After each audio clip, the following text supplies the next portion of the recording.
Thank you very much for that kind introduction. Thank you to all of you. It's a special pleasure and privilege. It's always good to be a post-lunch speaker. It's especially good to be the second post-lunch speaker.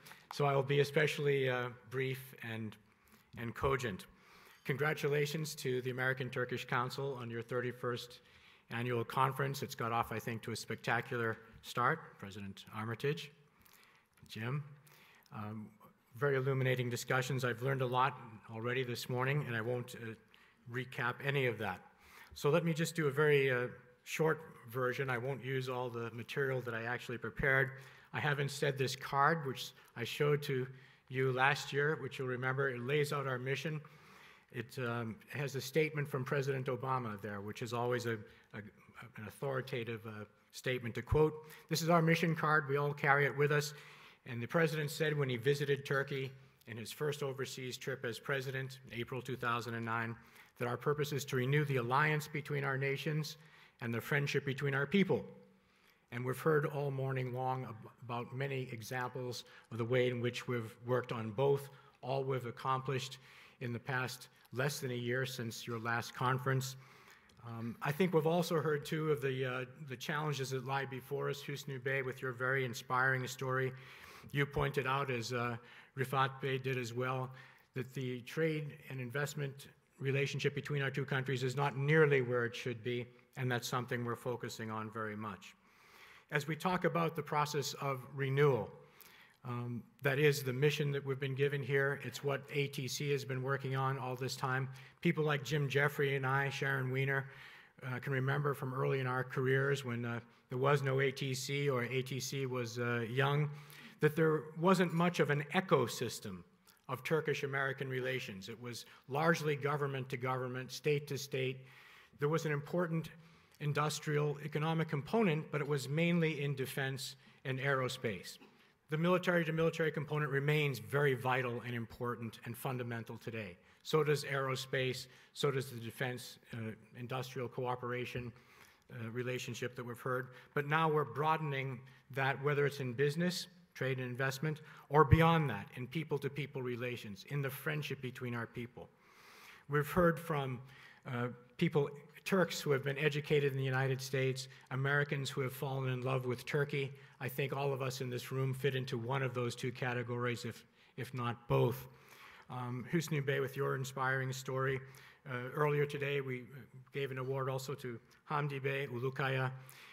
Turks who have come to this country, found the freedom, just unleashed their talents and their imaginations, their creativities, their energies, and they gave to this country and then gave back to their home country as well. I think that we have now developed that ecosystem of Turks and Americans who have lived with each other, studied with each other, and done business with each other, and I think we've hit a critical point, a kind of critical mass, so that for all we've accomplished, I think we may be at a tipping point where we can take off even more, because it is not just numbers. There's a focus on producing this energy between our two countries, whether it's the Global Entrepreneurship Program. Last week I had the privilege of being with President Gül when he welcomed a group of American investors, angel investors, from Silicon Valley and beyond, who met with young Turks who had competed in startup enterprises. The emphasis now is all on entrepreneurship, innovation, and on doing that together.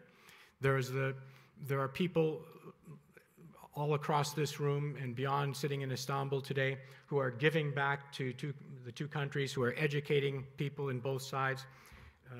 Turkey is now the 10th largest sender of students of higher education to the United States of America, with over 12,000, a good number of those supported by the Turkish government.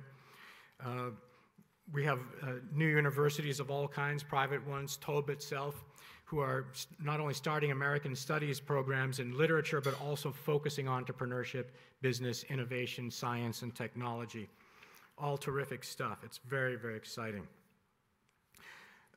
This relationship is being renewed. Our two countries are renewing themselves. As one who returned to Turkey a year and a half ago after an 11-year absence, I've seen how the country is renewing itself. As President Armitage mentioned this morning, Turkey is writing a new constitution for itself, not just amending an old one. It's taking a clean sheet of paper, and it's put out certain premises. As Tob has shown by going around the country at 12 different locations, listening to shepherds and drivers, as well as business people and professors, with a wonderful video that Ricciardone could show you. This is a country that is deciding what it wants to be, where it wants to go. And among the fundamental decisions they've taken is that the new constitution will aim not at defining the citizens' duties to the state, not at defining the state even, but at protecting the freedoms and the rights of the Turkish citizen. This is exciting. To Americans, we think this is what constitutions normally do, but it was revolutionary for us, and it's revolutionary in Turkey. So by the time of your 32nd conference next year, I'm very optimistic and confident Turkey will have not only adopted a constitution, a new one, but a better one than what it has now. The question for me is how much better? Will it be spectacularly better or merely better? And I think it's going to range to the higher end of much better. The United States will have renewed itself. We go through our quadrennial process of renewal, and by this time next year, we will either have a renewed mandate for President Obama or it'll be President Romney. Either way, our system renews itself every 4 years, and that means the two partners in this relationship will have lent fresh impetus from both sides. Several speakers have mentioned the challenge before us of growing our trade and investment. There's lots of reasons that have held it back to an unacceptable level. We all want to grow it. One of the most important things we've found in study after study is that to get more trade and more investment, we need to bring more Turks and Americans to know each other.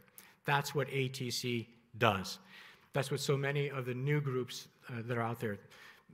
Ambassador Tan and I have much more to work with in this ecosystem of the relationship than we had when we were both young diplomats in earlier incarnations here. There are people-to-people organizations, contacts, organized, less organized, that are just thickening those ties. And every time Turks and Americans get together, good things happen, as we see in the case of Çoban Yogurt and the award you gave there. A little imagination brought from one side to the other and looking at fresh opportunities, and inevitably good things result. We expect good things in the period ahead. We're working hard as a government to bring Turks and Americans together in all fields, in science, in education, all kinds of people-to-people ways. The night before Maria and I left Istanbul the other night, Madonna was there. We saw the Harlem Globetrotters a couple of weeks before that at the Ülker Stadium, the Godiva chocolate people. Talk about Turkish and American connections. They're just all over the place. University after university after university of the United States is going there with their leaders, with their deans, with their presidents. As we left, Rice University was there the week before, and I mean the president and the deans and board members. The week before was Tufts and Fletcher. Before that was Harvard and Yale and Columbia. Michigan is coming, Haluk, as I just mentioned, next week. It's just an unending stream of collaboration between American and Turkish institutions. So I'm completely optimistic at where we're going. I would mention two specific things. We certainly hope we will continue 2 weeks from now with our plans for something we call the Framework for Strategic, Economic, and Commercial Cooperation. We hope for speedy recovery of Secretary Bryson, who was to co-star in that with the U.S. Trade Representative, Ambassador Kirk. We hope that show will go on one way or another. We have very important government-to-government and private sector-to-private sector work to do to propel us ahead for the next year through the transition in our country. And toward the end of this year, in December, we will have a very important aerospace and defense industry trade delegation and show, and we hope that many people in this room will participate in that.